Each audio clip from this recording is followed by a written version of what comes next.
성경 말씀 로마서 5장 1절부터 4절에는 다음과 같은 말씀이 있습니다. 그러므로 우리가 믿음으로 의롭다 하심을 얻었은즉 우리 주 예수 그리스도로 말미암아 하나님으로 더불어 화평을 누리자. 또한 그로 말미암아 우리가 믿음으로 서 있는 이 은혜에 들어감을 얻었으며 하나님의 영광을 바라고 즐거워하느니라. 다만 이뿐 아니라 우리가 환난 중에도 즐거워하나니 이는 환난은 인내를, 인내는 연단을, 연단은 소망을 이루는 줄을 알미로다. 전체 문맥상으로 볼 때 학자들은 화평을 누리자라고 권면하는 것이 아니라 우리가 화평을 누리게 되었다라는 해석이 좀 더 낫다라고들 생각하고 있습니다. 만약 그렇다면은 우리가 이렇게 성경을 읽을 수 있죠. 그러므로 우리가 믿음으로 의롭다 하심을 얻었은즉 우리 주 예수 그리스도로 말미암아 하나님으로 더불어 화평을 누리는도다. 첫 번째 단계이죠. 그 다음에 또한 그런 말미암아 화평을 누리게 됐기 때문에 그런 말미암아 우리가 믿음으로 서 있게 된 이 은혜 안에 들어가게 되었고, 그 다음 단계가 뭐라고요? 은혜 안에 들어가고 그 안에서 든든히 설 수 있게 됐다는 것입니다. 그 다음에 하나님의 영광을 바라고 즐거워하게 되었다. 여기까지가 믿음으로 의롭다 하심을 받은 사람들이 자연스럽게 당연하게 밟아나가는 단계라고 사도 바울은 말하고 있어요. 근데 사도 바울은 여기서 너희가라고 말하지 않고 우리가라고 말해요. 자, 나도, 너희들도, 우리가 다 함께 분명히 변할 수 없는 사실을 밟고 있는데 그것은 하나님의 은혜로 인해서 우리가 믿음으로 말미암아 의롭다함을 얻었은즉 우리는 이제 더 이상 하나님과 적대 관계가 아니고 그분과 화평하게 되었다. 우리가 화평하게 되었으니 우리가 믿음으로 든든히 서 있는 이 은혜 안으로 들어가게 되었고, 은혜 안으로 들어가게 되었으니 이제 우리가 하나님의 영광을 바라보면서 즐거워하게 되었다. 그리고서는 이제 그 4절에 여기에 대해서 다시 한번 설명합니다. 그러면 우리가 어떻게 해서 하나님의 영광을 보게 될 수 있는가? 다시 말해 하나님의 영광이 이룰 수 있는가? 그것을 4절에 설명해 주죠. 다만 이뿐만 아니라 우리가 환난 중에서도 즐거워하나니 이는 환난은 인내를, 인내는 연단을, 연단은 소망을 이루는 줄을 알미로다.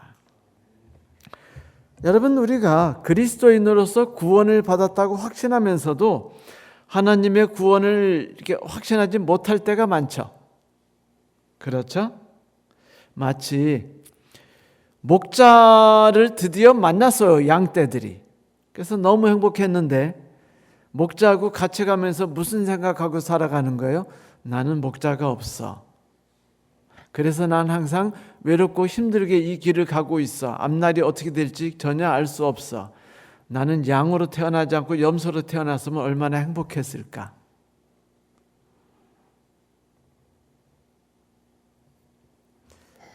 성경에서는 확신을 가지라고 말해요. 최종적인 영화가 칭의의 열매라고 분명히 말하고 있습니다. 8장 30절에 이미 의롭다 하신 그들을 영화롭게 하셨느니라. 뭐라고요? 따라해 봅시다. 이미 의롭다 하신 그들을 영화롭게 하셨느니라. 네, 바울은 우리에게 걱정하지 말아가고 있어요. 여러분, 성경에 보면은 하나님과 우리의 관계, 그리스도인으로서 어떻게 살아가는 것이 가장 바람직한가를 말할 때 대표적으로 두 개의 존재를 항상 성경이 표현해주고 있습니다. 그 하나는 포도나무 가지이고 또 하나는 양이죠. 그래서 포도나무에 붙어 있는 포도나무 가지, 그리고 목자를 의지하고 따라다니는 양, 이게 그리스도인이에요. 그리스도인은 내 힘으로 무언가를 투쟁하면서 어렵게 힘겹게 쌓아가면서 살아가는 사람들이 아니고, 하나님의 은혜를 얻기 위해서 분투하고 힘겹게 노력해서 고통스럽게 살아가는 사람도 아니에요. 왜냐하면 양떼나 포도나무 가지는 그저 붙어 있고 그저 신뢰해서 따라갈 뿐입니다. 그 외에 그들이 하는 어떠한 행동도 없어요. 그런데 그들이 내가 얼마나 잘 자랄까 고민하지 않습니다. 그들은 당연하게 내가 목자의 양이니까 나의 삶에 대해서 염려할 건 없어라고 생각하고 편하게 지내죠. 성경에서는 우리가 은혜 안으로 들어갔다, 믿음으로 서 있다라고 말할 때 그 그리스어로 현재 완료형을 써요. 이미 그 사실이 진행되어서 지금 내가 살아가고 있는 이때 다 완성됐다는 것입니다. 앞으로 완성되는 것이 아니고 앞으로 내가 획득해야 되기 위해서 애써야 되는 것이 아니라 이미 내가 다 선물로 받았다. 그래서 내가 은혜를 통해서 거기에 들어가게 이미 되었다라고 말하고 있는 것입니다. 우리가 믿음으로 의롭다 하심을 얻었습니다. 그러니 하나님으로 더불어 화평을 누리게 되었죠. 여러분, 하나님과 더불어 화평을 누렸다는 말은 뭘까요? 아담과 하와의 이후에 세상에 사는 모든 사람들에게 있어서 평화, 화평이라는 것은 참 쉽게 존재하지 않는 삶입니다. 무언가라도 반드시 튀어나와 가지고 나의 삶을 괴롭히죠. 여러분, 하루의 삶을 들여다보세요. 나를 괴롭히지 않는 존재가 아무것도 없던가요? 네? 하다못해요, 남편이라도 나를 괴롭혀요. 걔가 안 괴롭히면, 자식 새끼가 안 괴롭히면은 남편이 나를 괴롭힙니다. 그리고 불안한 미래가 나를 괴롭히고요. 왜 이렇게 좋지 않은 일들이 계속 오는지. 모든 아담과 하와 이후에 세상에 사는 모든 사람들은요, 의욕과 불신과 고통과 그리고 평안을 갖지 못함 속에 살아가고 있습니다. 서로 간에 신뢰하지 못하죠. 아브라함이 이집트에 갔을 때 그들이 서로를 신뢰하지 못했어요. 아브라함은 아내를 그들에게 넘겨주는 불상사를 갖게 됐죠. 신뢰하지 못했기 때문이지 다른 것이 아닙니다. 이삭이 하나님을 신뢰했으면 그가 어찌 아내 리브가와 아들 이삭을 속이고 힘겹게 자기 생각에 에서가 반드시 그 유산을 상속받고 장자가 돼야만 우리 가문이 살아갈 수 있다고 그렇게 생각하고 사기를 치는 행위를 하지 않았었을 것입니다. 야곱이 하나님을 신뢰하고 그 길을 받아들였다면 죽을 때까지 다시는 어머니를 보지 못하게 되는 비극을 맞지 않았겠죠. 속이고 속고 분노해하고 억울해하는 삶들이 그들 모두를 지배했어요. 그래서 쉼이 없었습니다. 고통스러웠고요, 힘이 들었어요. 이런 화평이 없는 삶을 지옥이라고 말한다고 할지라도 크게 문제되는 말은 아닐 겁니다. 그래서 이 세상에 살아가는 모든 사람들은 예외 없이 평안, 화평을 꿈꾸고 있죠. 그런데 이제 바울이 그 화평에 대해서 언급하기 시작한 거예요. 우리가 하나님을 신뢰함으로 하나님의 의가 우리에게 입혀짐을 통해서 우리가 하나님 앞에 의인이 되었다는 겁니다. 하나님 앞에 의인이 되었기 때문에 이제 우리가 하나님으로 더불어서 화평을 누릴 수 있게 되었대요. 무조건적으로 화평을 누릴 수 있게 된 겁니다. 그건 우리 거예요. 우리가 주장할 수 있는 권리죠. 바울은 기쁨으로 확신에 차서 말했어요. 그러므로 우리는 믿음으로 하나님께로부터 의롭다 하심을 인정받아서 우리 주 예수 그리스도를 통해 하나님으로 더불어 평화를 누리게 되었습니다. 갈등이 없어진 거예요. 하나님에 대해서 이제 온전히 신뢰할 수 있게 된 겁니다. 그분을 의심하지 않게 된 거예요. 왜 하나님께서는 매일 내 삶을 괴롭히시는 거야 라고 하면서 정말 이제는 하나님 믿고 싶지 않아 라고 말하지 않아도 되는 것이죠. 화평을 누리자. 그것은 화평을 누린다라는 말로 생각하시게 되기를 제가 권해드립니다. 그래요. 평화는 오직 하나님께서 그리스도를 통해서만 우리에게 주실 수 있는 유일한 특별한 선물입니다. 그래서 성경에서도 하나님께서 우리에게 주시는 평강은 이 세상 어디서도 구할 수 없는 그러한 것이라고 말했죠. 왜냐고요? 그것은 지극히 놀라우신 하나님과 예수 그리스도의 사랑으로 인해서 그분이 희생하심을 통해서 우리에게 주어진 선물이기 때문이죠. 여러분, 우리의 과거의 삶들과 그리고 하나님을 신뢰하지 못할 때 우리의 삶을 되돌이켜 보세요. 평화지라는 게 우리를 지배하지 못할 때 얼마나 힘드셨어요. 세상이 나 혼자뿐이라고 하는 생각들이 가득해지죠. 실망과 불안과 분노, 그로 인해서 잠을 제대로 자지 못하고 그다음에 몸이 아프죠. 하나님이 우리를 처음에 창조하실 때처럼 건강한 삶을 우리가 유지하지 못해요. 그래가지고 매일 고통스럽고 힘겹게 살아가게 됩니다. 하루는 그 텔레비전에서 90세를 넘어서 100세를 뛰어넘는 분들을 그 조사해 본 적이 있었는데 그분들의 공통점이 뭐였는지 아세요?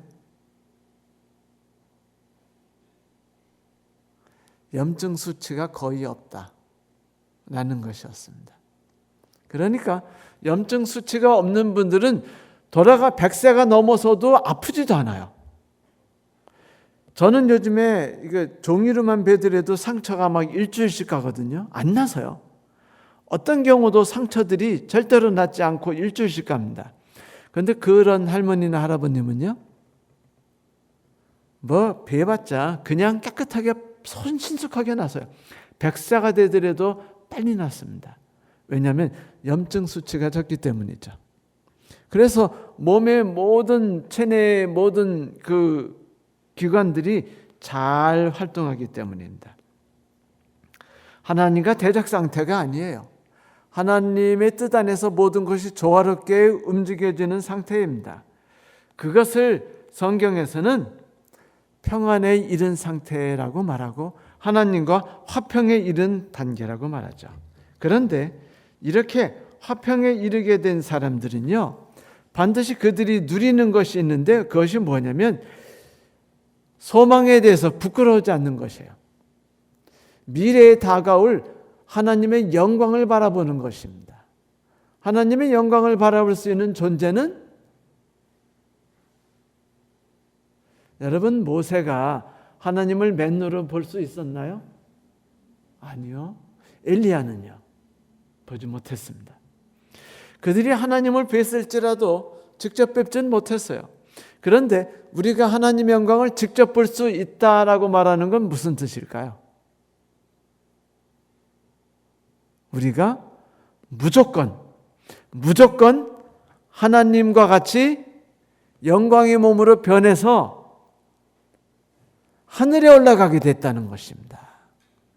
여기에 대해서 바울은 아주 큰 확신을 갖고 있었어요. 로마서 8장 21절에 그 바라는 것은 피조물의 썩어짐의 종로로 타는 데서 해방되어 하나님의 자녀들의 영광의 자유에 이르는 것이다. 이 첫 영광의 회복에 대해서 고린도서에도 말하고 있으며 성경 여러 곳에 부끄러움 없이 자신을 가지고 말하고 있는 글들을 우리는 볼 수 있습니다. 성도 여러분, 은혜의 장소로 들어갔다라고 말하는 것이 우리가 믿음으로 서 있다라는 것은 우리의 삶이 어떠할지를 보여주는 것이죠. 앞으로 우리가 살아갈 삶은 우리의 힘으로 무언가를 투쟁해서 얻어가는 삶이 아니라 하나님께서 우리를 이끄시는 대로 따라가는 삶이고 그분을 믿음으로 붙잡고 든든히 서서 살아가는 삶이 되어야 하지 않겠느냐. 다시 말해서 가나안으로 요단강을 넘어 가나안으로 들어가는 사람들의 삶이 된 거죠. 오직 하나님이 일하시고 또 하나님이 일하시고 그리고 또 하나님이 일하시는 것. 우리는 우리를 위해 일하시는 하나님을 의지하고 살아가며 그것으로 인해서 소망을 품고 살아갈 수 있는 것. 여러분, 소망을 품는다는 말이 얼마나 우리에게 매력적인 것인지를 우리가 다 알고 있습니다. 소망을 잃었을 때는 사람이 아주 빠르게 건강을 잃죠. 옛날 록펠러의 유명한 일화가 있죠. 우리가 잘 아는 아들이 죽자 삽시간에 늙어버린 거예요. 10년 이상을 그냥 확 하루아침에 늙어버렸습니다. 밤새도록 머리가 쇠어버렸다라는 이야기 들으셨죠?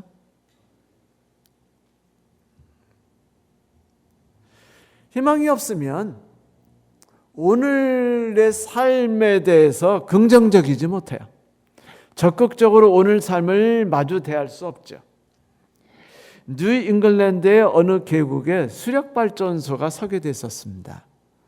그러니 그 계곡에 사는 모든 그 사람들은 어떻게 해야죠?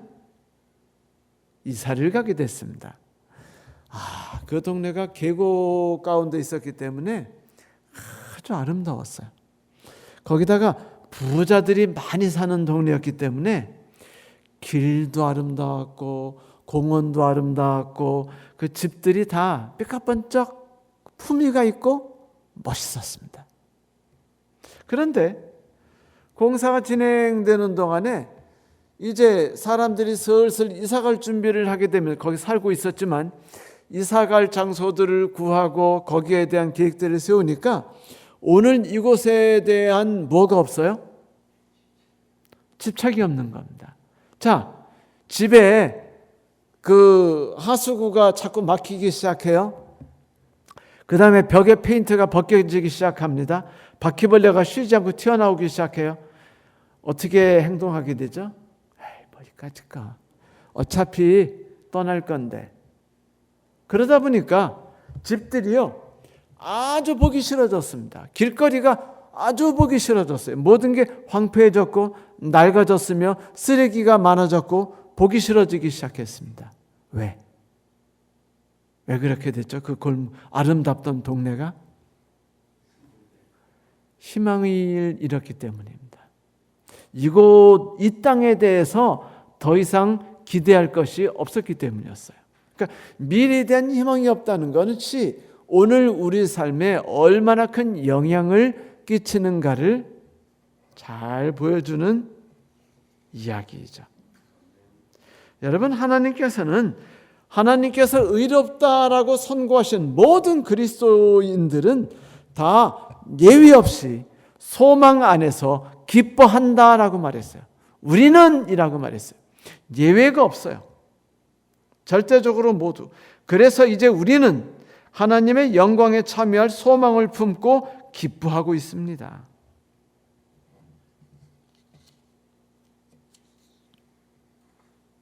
칭의를 받았다는 것은 하나님과 원수 상태된 정신과 모든 마음과 육체가 회복되기 시작한다는 걸 말하는 것이죠. 드디어 우리가 의지할 일을 발견했다는 걸 말하는 것이고요. 더 이상 고아가 아니라는 겁니다. 그들은 더 이상 하나님의 정죄가 없어요. 왜냐하면 하나님이 의롭다 해주셨기 때문이죠. 시편 85편 10절에 보면 의와 평화가 서로 간에 입을 맞추고라는 말이 있죠. 그것은 하나님은 우리에게 의롭다 하심을 선언하신 순간 우리 모두는 이제 하나님 안에서 평안이라는 것을 누리고 즐길 수 있게 되었다는 것입니다.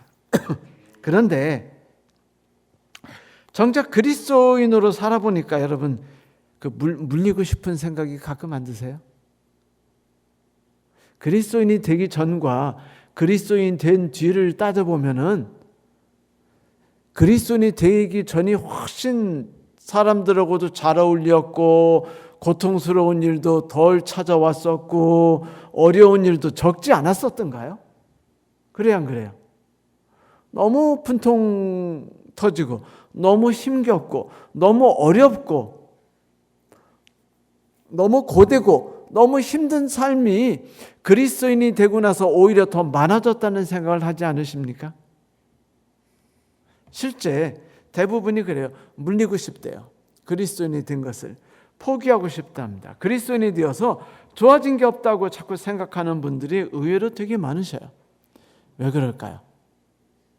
그 이유는요, 그리스도인들이 희망을 품고 살아가고 하나님의 영광에 이르는 데 있어서 피할 수 없도록 하나님이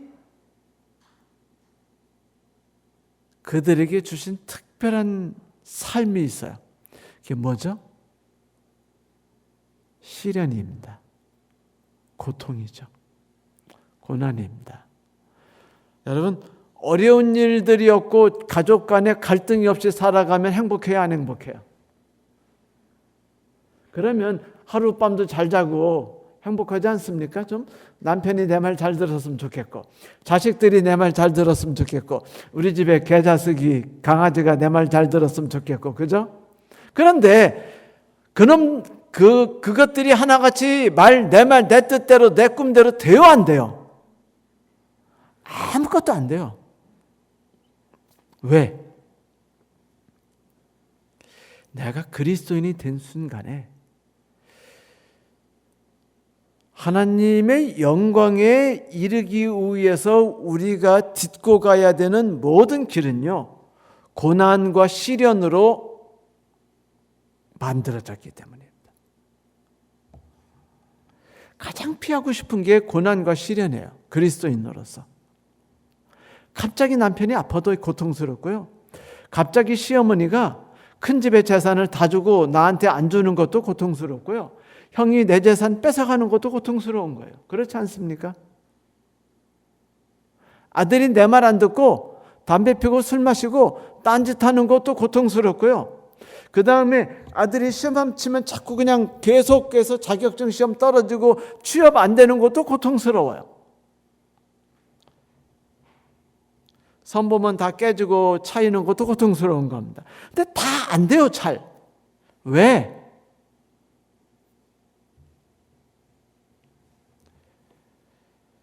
이제 예수께서 이렇게 사도 바울이 말씀했죠. 다만 이뿐 아니라 우리가 환난 중에서도 즐거워하나니 이는 환난은 인내를, 인내는 연단을, 연단은 소망을 이루는 줄을 알미라. 맞아요. 영광에 어떻게 이르느냐? 우리가 어떻게 하나님을 직접 대면할 수 있고 하늘나라에 들어갈 수 있느냐? 하나예요. 그것은 하나님께서 고통이란 길을 깔아놓으셨다는 겁니다. 여러분, 이스라엘 백성들을 모세가, 하나님께서 모세를 통해서 이렇게 말씀하셨으면 어떨까요? 모세야, 너희 백성들이 이집트에서 고통당하고 있구나. 걱정하지 마. 내가 너희와 함께 할게. 이집트에서 마음껏 지내. 내가 기적들을 막 쉬지 않고 뿜어주고 막 열재앙들을 막 걔네들에게 막 퍼부어가지고 걔네들이 그리스도인의 하나님을 무서워하고 그리스도인들에게 함부로 행동하지 않도록 내가 다 막아주마. 얼마나 좋아요. 근데 하나님이 구태여 죽으라고 벌을 다 주신 다음에 어떻게 하셨어요? 홍해까지 가르는 기적도 발휘하신 다음에 기껏 데리고 가시는 데가 어디예요? 물 좋고 땅 좋은 이집트가 아니고 풍요로운 땅 이집트가 아니고 어디예요? 가나안입니다. 내 편은 하나도 없고 악당밖에 살지 않는 곳. 네? 악인들이 득실거리고 이 세상에서 최고 나쁜 놈들이 살고 있는 땅에 나를 떡 보내신 거. 앞으로 삶이 이게 뭐 그냥 꽃으로 깔린 길일까요? 아니면은 고통으로 깔린 길이 될까요? 가나안에 넣으셨다는 순간 이미 우리 인생은 종친 거예요. 끝난 겁니다. 이미 고통으로 시작되는 거로 결정된 거예요. 그런데 사도 바울은 뭐래요? 고통이 부끄럽지 않대요. 오히려 즐겁답니다. 왜? 환난이 우리에게 인내를 만들어주고 인내는 연단을 만들고 연단이 소망을 만들어주기 때문이래요. 자연스러운 단계입니다. 환난이 없으면 뭐가 안 만들어져요? 인내가 안 만들어져요. 인내가 안 만들어지면 뭐가 안 만들어져요? 연단이 안 만들어져요. 연단이 안 만들어지면 뭐가 안 만들어져요? 소망이 안 만들어져요. 사실 여러분이 아시다시피 그 봄에 과일나무를 전정하죠. 그렇죠? 전정하지 않으면 과일이 제대로 막 잘 나올까요? 안 해요. 과일은요, 이른 그 봄, 2월달, 뭐 3월달, 1월달부터 뭐 2월달 주라고 전정질을 당하고 잘리고 고통을 당합니다. 그렇게 자르고 또 자르고 또 잘리면서 그들이 그 추위에 고통을 당해야만이 그때는 힘든 줄 알았는데 봄이 되니까 에너지를 쭉쭉 어디다 쏟을 수 있고 열매 맺는 곳에 쏟을 수 있도록 지원할 수 있고 그것 때문에 풍성한 열매를 맺을 수 있게 된 거예요. 꽃도 필요 없이 다닥다닥 열려가지고 서로 간에 막 피 터지게 꽃들끼리 싸울 필요도 없어요. 적당하게 달리기 때문이죠. 열매도 적당히 달릴 수 있도록 누가? 농부가 다 신경 써줍니다. 그런데 고통이 없기를 바란다면 여러분 롤러스케이트 처음 타보신 적이 있을 때 그때 경험 생각나세요? 눈꼬마치 경사도요 막 무서워가지고 공포 떨면서 막 질질질질 내려가고 막 기어 내려가듯 했던 거 그거 넘어지고 무릎 까지면서 배우는 겁니다. 제가 처음 스케이트보드를 배웠을 때가 40대 후반이었어요. 50대 초반, 40대 후반. 저 첫날 스케이트보드 배울 때요. 제 동료하고 같이 배웠는데 제 친구 엉덩이 뼈가 금 같고 손목이 나갔어요. 어깨 다쳤어요.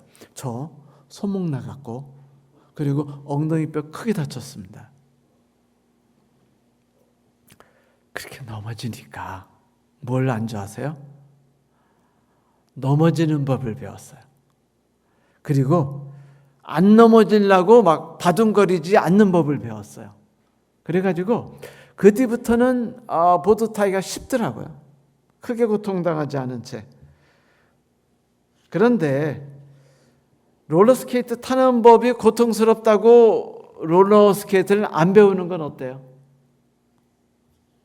자동차가 위험하니까 모든 자동차를 싹 없애버리고 그러면은 오늘 해소면은 우리 게 오지도 못했겠죠? 그렇죠? 자동차가 없어서. 기차가 위험하다 기차를 다 없앤다면은요. 그런데 우리가 알다시피 가치가 있는 모든 것들은 다 고통과 고난과 시련이라는 걸 통해서 만들어졌어요. 우리가 알다시피 시련이라는 단어가 어떻게 해서 만들어졌다고요? 곡식을 추수한 다음에 그 곡식을 탈곡하는 기계로 그 탈곡을 할 때 그 탈곡하는 기계 이름이 뭐예요? 시련입니다. 우리는 탈곡하는 기계 이름을 뭐라고 부르죠? 탈곡기. 참 말도 재밌어요. 탈곡기. 그런데 고대 고대 로마 사람들은 탈곡기를 뭐라고 불렀다고요? 시련이라고 불렀다고요.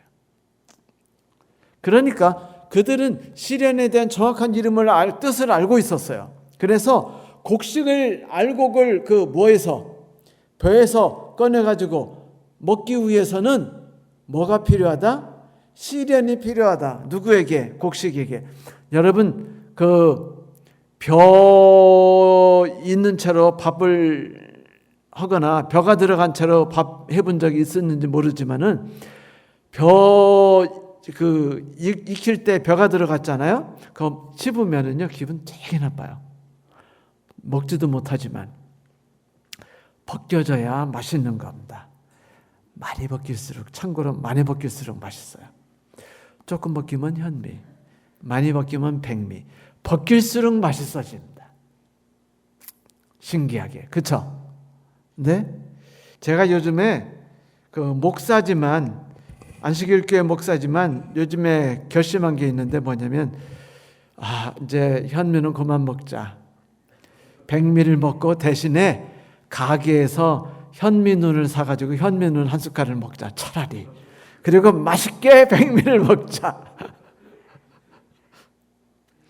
많이 벗기니까 맛있더라고요.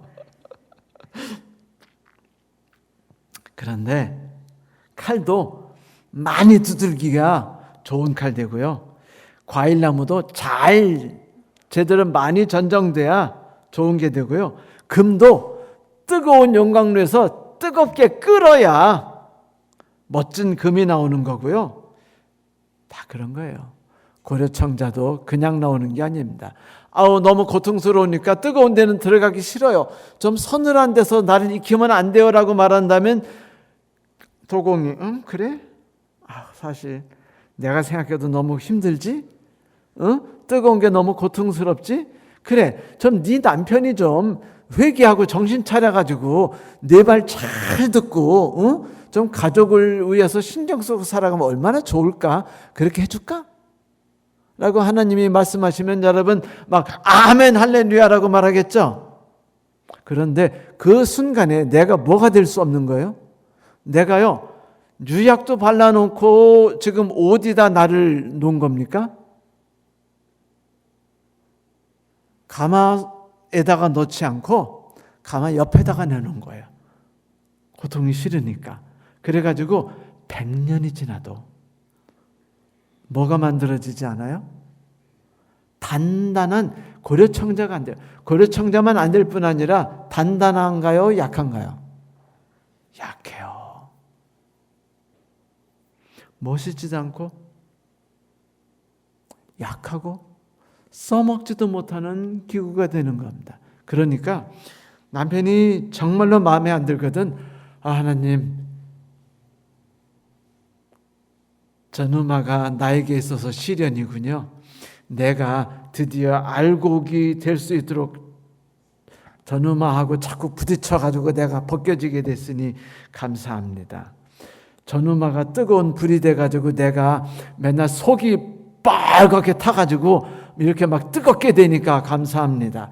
내가 드디어 모든 찌꺼기들을 태우고 가치 있는 존재로 바뀌겠죠. 여러분, 연단에 대해서 너무 고상하게 생각하지 마세요. 그건 지저분한 겁니다. 마음에 안 드는 거예요. 힘드는 거예요. 나로 하여금 분노하게 만들고요. 좌절하게 만들고요. 잠 못 자게 만들고 억울하게 만드는 게 분노, 고통이죠. 시련이죠. 시련과 고통이 랄랄라 즐겁고 행복하게 고통을 겪는 내가 뭐 강감찬 장군인가요? 아니면은 뭐 을지문덕 장군입니까? 나라를 위해서 내 죽음을 하고서 뭐 과감히 용감하게 죽고 그리고 그 고통을 멋지게 죽으면서 하나님께서 우리에게 주시는 고통 그렇게 영웅적인 고통을 한 번도 주시지 않아요. 여러분, 영웅답게 멋있는 고통을 당하려고 고민하지 마세요. 항상 재수 없이 살게 되고요. 힘들게 살게 됩니다. 어차피 가나안에 떨어졌을 때 삶은 그렇게 시작됐어요. 그러니까 북풍아 불어라 남풍아 일어라 라고 말할 것도 없어요. 이미 불고 있고 이미 우리의 삶에 가득하거든요. 단지 우리가 북풍아 불어라 남풍아 일어라 라고 말할 수 있는 것은 그 고난이 하나님께서 통제하고 계시기 때문이죠. 우리는 그 고난을 통해서 하나님을 신뢰해요. 자, 고난이 우리를 뭐를 만들어요? 인내를 만들어줍니다. 여러분, 인내가 뭐죠? 인내의 정의, 제가 여러 번 설명드렸죠. 인내의 정의, 인내가 뭐죠? 어인옥 집사님, 인내가 뭐라고요? 네? 제가 참는 것보다 조금 더 다른, 더 좋은 뜻이 있다고 여러 번 말씀드렸는데, 기다리는 거. 인내는 희망을 가지고 기다리는 게 인내예요. 희망을 가지고 기다리는 게 인내입니다. 이 고통을 견디면 내가 그 고려청자가 될 거야. 이 고통을 견디면 내가 올 가을에는 맛있는 열매를 탈 수 있겠지. 이게 인내예요. 그래서 인내는 이 고통스러운 순간을 통해서 인내라는 게 형성되기 시작합니다. 왜? 이게 나를 단련하는 과정이야. 모시는 존재로 만드는 과정이야. 하나님을 만나게 하고 그분을 제대로 신뢰할 수 있도록 만드는 과정이야.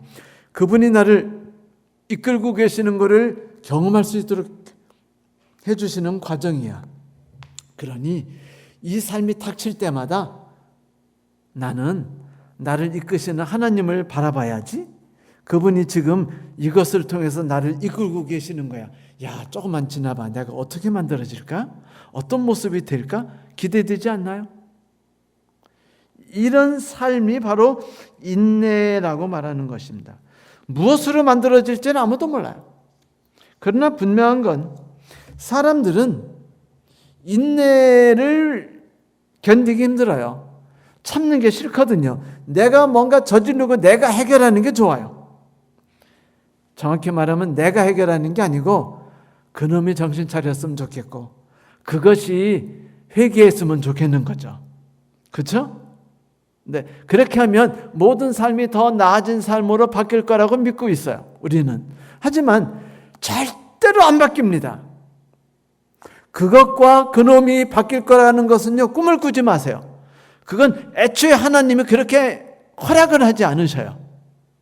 하나님은 왜냐하면 그것을 통해서 그 시련이라는 탈곡기를 통해서 나를 지금 나에게 인내라는 것을 만들어 주시길 원하기 때문입니다. 나는 참고 견디죠. 왜? 기대감이 점점 생겨나거든요. 내게 얼마나 멋진 일이 일어날지에 대해서. 그래요. 인내는 고통을 단순히 참는 그런 멋진 일을 하는 게 아닙니다. 인내는 보이지 않을지라도 이 고통스러운 남편 뒤에, 시아버지 뒤에, 시어머니 뒤에, 혹은 저 왼수 덩어리 뒤에 조종하는 하나님이 계시고 또 그분께서 나에 대해서 희망을 품고 계시기 때문에 이것을 허락하고 계시다. 지금 나를 위해서 끝없이 이렇게 일하고 계시다라는 것을 바라보면 내가 분명히 성장할 것에 대한 희망이 생기기 시작해요. 그리고 내가 어떤 모습으로 만들어질게에 대한 기대가 부풀기 시작합니다. 그래서 소망을 붙들기 시작하면 인내가 형성되기 시작하는 거예요. 인내가 형성되면 그 인내가 나를 뭐로 만들어요? 연단합니다. 연단이란 건 뭐냐면요, 성품입니다. 내가 드디어 뭐가 됐다? 제대로 만들어진 고려청자가 됐다. 혹은 잘 전정된 나무가 돼서 아주 매력적이고 향긋한 냄새가 나는 과일나무를 드디어 달게 되었다. 내가 명검이 되었다. 라는 것이 연단이라는 뜻이에요. 연단이라는 것이 그 원어로 캐릭터, 성품을 뜻하는 겁니다. 다시 말하면 하나님이 꿈꾸시는 내 모습이 인내라는 과정을 통해서 만들어지는 거예요. 인내라는 그것이 만들어지지 않으면 나중에 내 모습이 만들어지지 못해요. 아, 뜨거. 난 여기 싫어. 난 나갈 거야. 너무 힘들어. 고통스러워.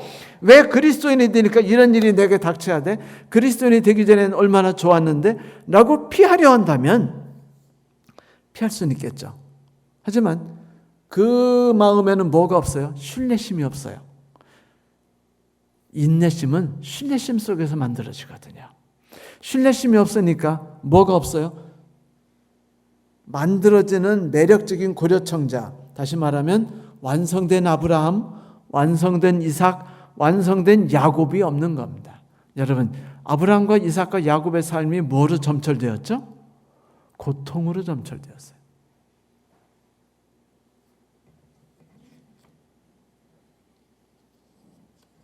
자식을 낳을 줄 모르는 마누라를 만났죠. 네? 그리고 주변 동네 사람들이 다 나쁜 사람들이죠. 그러다가 마누라가 내 편이 아니죠. 남편은 나에게 사기쳤죠. 형이 아버지하고 짝짝꿍에다가 나를 속이죠. 이게 다 아브라함과 이삭과 야곱에게 일어난 사건들이에요. 그렇지 않습니까?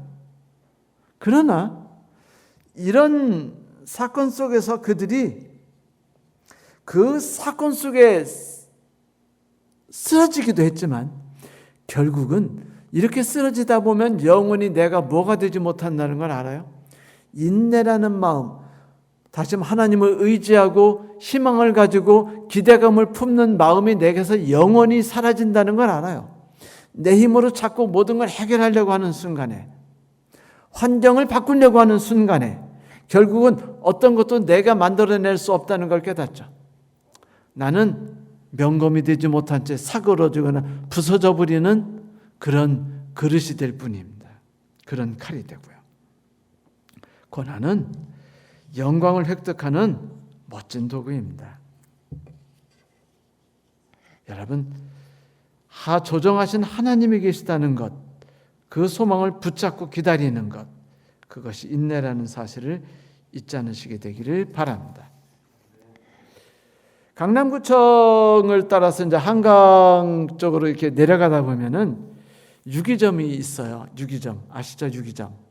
근데 강남이다 보니까 똑같은 유기점도 다르더군요. 비싸 보여요. 유리창부터 문부터 비싸 보이고요. 들어가는 입구 바닥도 비싸 보이고요. 전시된 유기 받침대조차 다 비싸 보여요.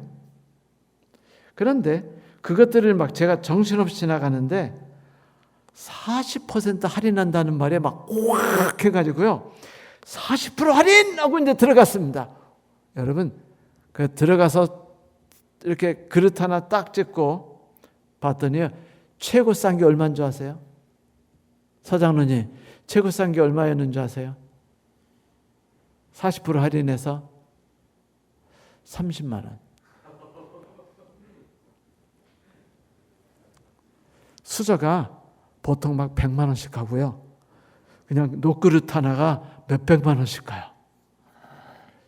제가 그걸 보면서 생각했어요. 야, 쟤네들이 장인의 수고와 불이라는 연단을 통해서 나에게 이렇게 비싼 값으로 자기를 포장해서 이렇게 폼을 잡을 수 있다면, 하나님께서 나를 수십 년 동안 연단하신다면 내가 강남의 화려한 점포에 전시된 쟤들보다 더 멋지고 품격 있는 모습으로 내가 등장하지 않겠는가?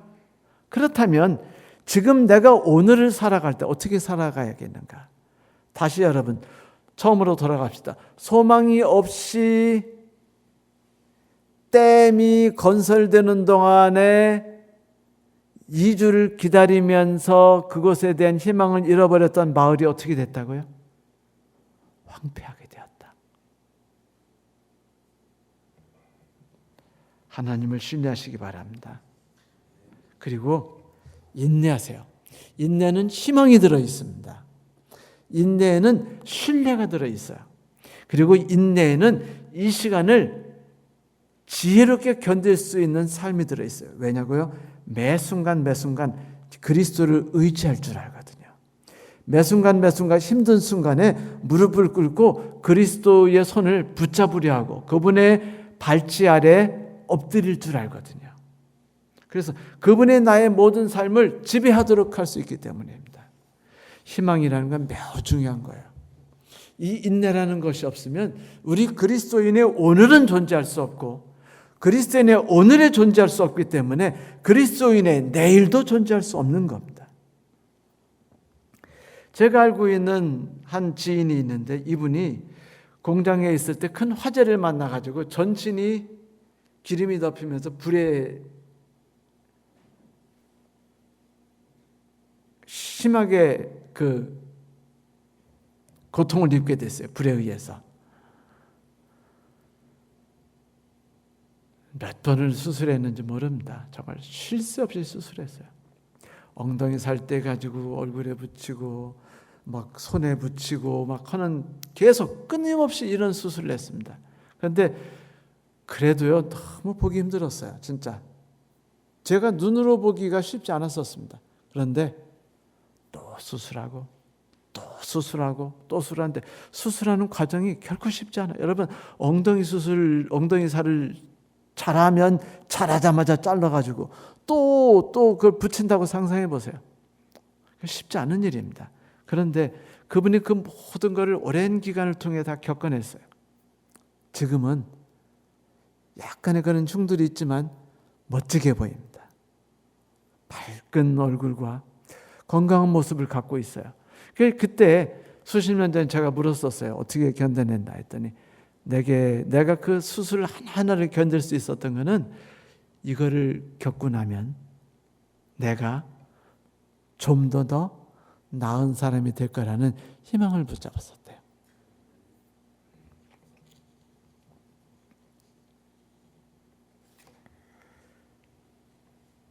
성도 여러분, 그래요.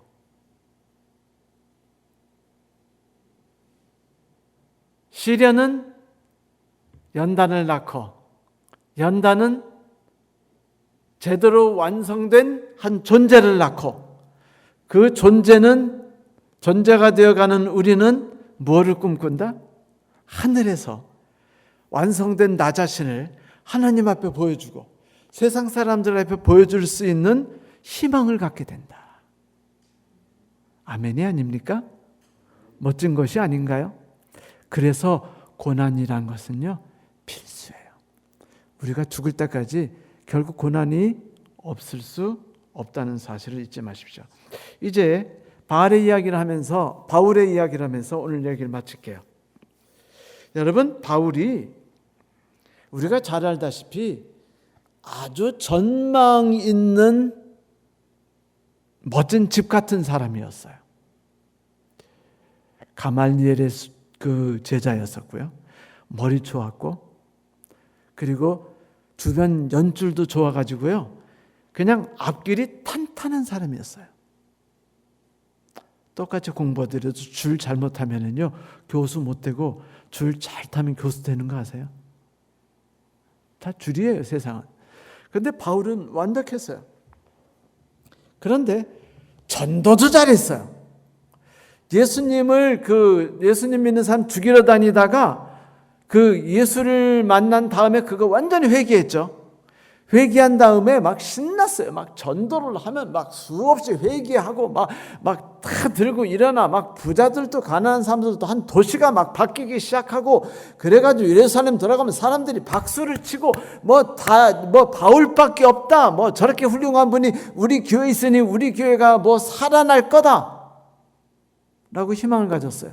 바울도 희망을 갖고 교회도 희망을 가졌습니다. 그런데 하나님이 바울이 꿈꾸는 것들을요 안 이뤄주셔요. 첫째 바울은요 눈이 너무 아팠기 때문에 나빠서 잘 안 보이니까 눈이 고통스러운 걸 해결해 달라고 기도했습니다. 기도 들어주셨을까요? 아니요, 안 들어주셨습니다. 두 번째 바울은요 더 열심히 하나님을 위해 일하길 바랬어요. 막 다니며 고통스럽더라도 여기 가서 전도하고 저기 가서 전도하고 사람들 앞에서 막 회개 이야기를 하고 병자를 고치고 죽은 사람을 살리고. 그런데 어느 날 하나님이 이유도 밝히지 않고 감옥에 가둬 버리셔요. 2년 이상을 감옥에 갇힌 다음에 그 죄수가 돼가지고 로마로 막 고통스럽게 간 다음에 거기서요 수년을 이름도 없이 빛도 없이 인정받지도 못한 채, 자기 능력을 쓰지도 못한 채 그렇게 살게 됩니다. 이름 없는 자로서, 능력을 사용하지 못하는 자로서 거의 죽은 자였죠. 그런데 아세요? 바울 서신 중에 가장 따뜻하고 아름답고 그리스도를 가장 잘 보여준 책들은요, 바울이 가장 무능한 상태에서 아무것도 할 수 없던 상태, 자기가 능력을 발휘하고 하나님을 위해 막 화려하게 일하지 못하던 바로 그 최악의 순간에 만들어졌다는 사실을요. 그는 비로소 완성된 인간이 된 겁니다. 그 전에는 전도는 잘했고 훌륭한 사람이었는지 모르지만 누구는 싫어했어요? 마가는 싫어했어요. 그런데 그가 능력을 다 잃어버리고 능력을 필지 못하는 장소에 가서 수년 동안 썩어 없어지고 이름 없는 자로서 무기력하게 살아갈 때 그는 비로소 누구를 사랑하게 됩니까? 마가를 사랑하게 됩니다. 그리고 하나님을 발견하게 되고 만나게 됩니다. 일은 하나님이 하시는 거지 내가 하는 게 아니다. 하나님, 날 감옥에 가두시면 안 돼요. 내가 이 교회를 일해야 하는데, 오 하나님, 바울이 감옥에 갇히면 안 돼요. 바울이 우리 교회를 위해서 얼마나 크게 일하실 건데, 오 하나님, 저분들을 위해서 안식일 날 시험이 꼭 딴 날로 옮기게 해주세요. 그러지 않으면 저분들이 이 교회를 위해 크게 일할 수 없어요. 우리는 끝없이 기도합니다. 하지만 그것이 하나님이 원하시는 길일까요? 바울이 그 사실을 깨닫기가 쉽진 않았을 겁니다. 오래 걸렸을 거예요. 하지만 그 고통스러운 시간들을 지나고 한 해가 지나고 이태가 지나고 4년이 지나고 5년이 지나고 모든 사람 앞에 잊혀지는 존재가 되었을 때, 모든 능력이 다 쓰레기가 되어버렸을 때, 아무것도 아닌 자가 되었을 때 비로소 그는 하나님의 아름다움을 발견하고 그가 미워하고 내쳤던 마가를 사랑할 줄 알게 됩니다. 받아들이는 존재가 되죠. 그는 이제 희망을 품을 수 있게 됐고 하나님을 만나게 됐고 나를 위해 일하신 하나님을 발견했어요. 옛날엔 내가 하나님을 위해 일했는데 지금은 일하시는 하나님을 발견해서 행복한 거예요. 그분께 모든 걸 맡기는 존재가 될 수 있었죠. 성도 여러분, 어떤 이렇게 멋진 바울이처럼 하나님이 우리를 이끌고 가실 겁니다. 그때 하나님의 인도하심 속에 나 자신을 맡기겠습니까? 그러면 우리에게 인내가 형성될 거예요. 인내가 형성되면 우리 자신이 멋지게 만들어지겠죠. 그리고 희망이 솟아날 겁니다. 영광 중에 하나님을 만날 수 있는 확실한 희망, 100% 순도, 100%인 하늘에 들어갈 수 있는 영광스러운 존재 말입니다. 하나님께서 여러분과 저에게 함께 하시길 바랍니다. 말씀 마치겠습니다.